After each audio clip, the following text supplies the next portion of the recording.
we're trying to do is improve how the scapula moves and, more importantly, how those tissues can articulate. Hey, Daily, I'm going to perform. Yesterday we talked about addressing the osteofascial connections, or the skin connective tissue bony connections of the sides to improve rotation of the arms. Today we're going to use the same technique that we did yesterday on the side on the back. And what we're trying to do is improve how the scapula moves and, more importantly, how those tissues can articulate. Now, usually it's not uncommon to see people work on a little thoracic extension before they go overhead. But today it's a little bit different idea. And what I'm going to do is grab my favorite roller here, and I'm going to try to scrub, you know, like when that happy dog in the concrete? That's what it's about. So I want you to get the biggest itch you can, but the only difference is we're going to try to also play with arm overhead and play with the other arm overhead. And I want you to slide and see how far you can push and pull. So the idea is to think about taking the skin and connective tissue and muscle systems of my upper back and finding how far the limits go on the actual chest wall. So I push as far as I can, I pull as far as I can, I'm going to twist. I'm going to start from the bottom of the rib cage and work my way all the way down as far as I can.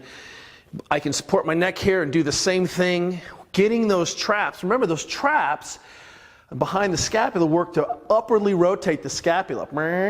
And so if they're stiff or they're just shut down, or I've been in a flexed position where I haven't had access to these things all day long, what we tend to see is not a lot of good function here. So easy way to put some input into the back, even if that's just a temporary sort of upregulation of function here, it still will take it, which means that I can get some motion into the ribs, into the back, a quick 3-minute wake-up drill from my upper back and traps by rhomboids and stabilizers, plus a little bit of thoracic extension and scrubbing.